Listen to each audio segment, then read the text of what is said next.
Well, here we are at beautiful Warburton Holiday Park, and the view does not get any better. I'm going to let you check out the view while I get something from the Evercool. Now, I've got some chicken. Normally, I would tell you to keep chicken in the fridge the whole time, but with this, you need to take it out a little bit earlier. I've just had it sitting on top of the Evercool for about 15 minutes. You want to take that bone chill out of it, because we're putting it into hot oil. Put something cold into hot oil, it's going to spit and spurt, and you won't cook it through to the bone. This is fried chicken, and I guarantee you it's going to be better than the fried chicken we all know about. And it's really, really simple. So, get yourself a Ziploc bag. I'm going to put together our herbs and spices just like the Colonel would. Some thyme, and get your leaves. And there's a nice little trick with thyme leaves. If you run your fingers backwards along the stem, you'll end up just pulling off the leaves and leaving the sprig. We're going to use that to test our oil later, so hold on to it. So into our little Ziploc bags, we put our thyme leaves. I've got about 3 large sprigs of thyme and thyme leaves. And then your spices are up to you a little bit. I'll give you a guide on what I think is best, but if you don't like any of these things, just leave them out. First, some cumin, about a teaspoon of cumin. Then some garlic powder, about a teaspoon again.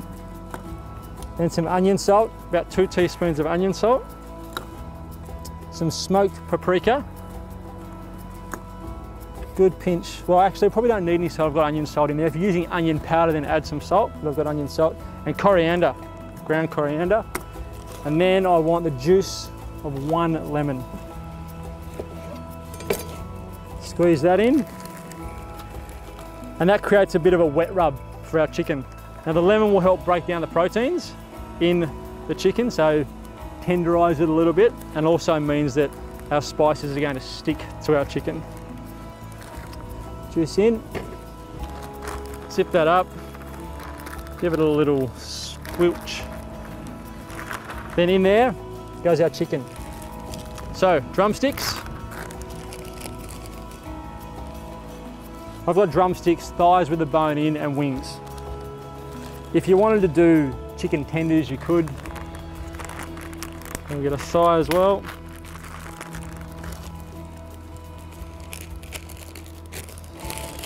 And then some wings.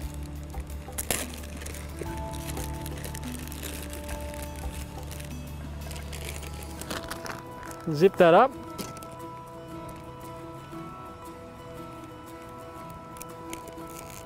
And give it a shake. And that'll put all your coating on your chicken.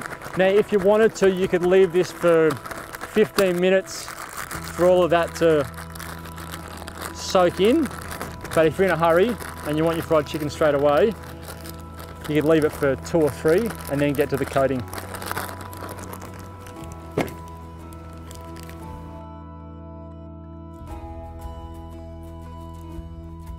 A couple of minutes, we're ready to go. In this bag, I've got some flour, just plain flour, and that's going to be our coating to give us that crispy outside to our chicken. So we'll take our nicely coated chicken pieces, pop them in with our flour.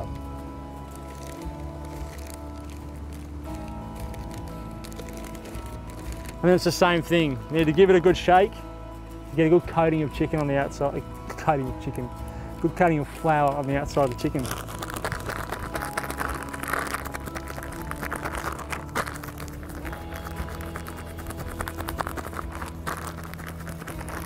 So while they, again, sit there for a couple of minutes, what we can do is pop our other pieces of chicken into this bag, and we go through the same process again.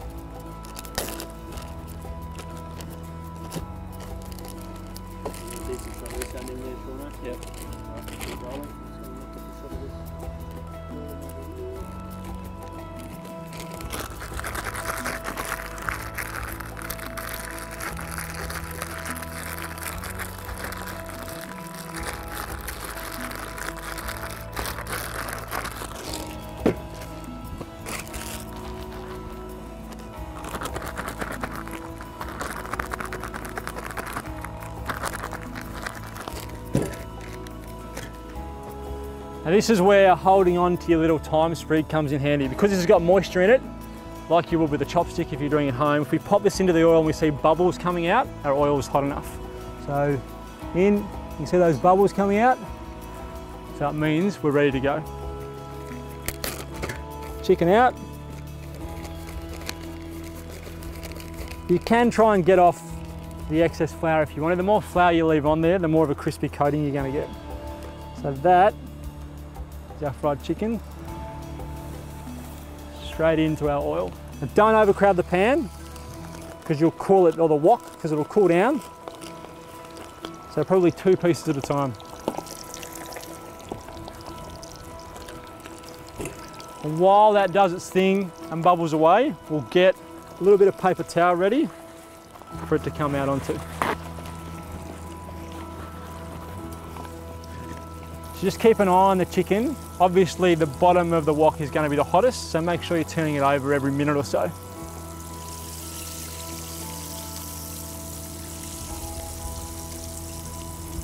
And make sure you can control the heat in your wok. Make sure you fry them in stages. So these 2 can come out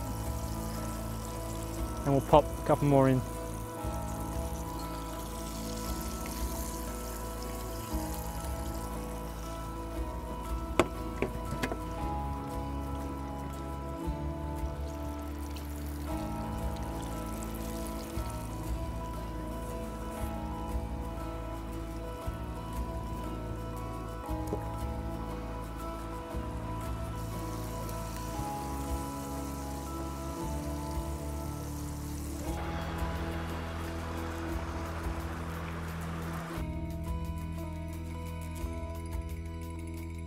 This is our final little batch of chicken. So we've had 3 batches to give us 6 pieces. Pop that out onto your absorbent paper.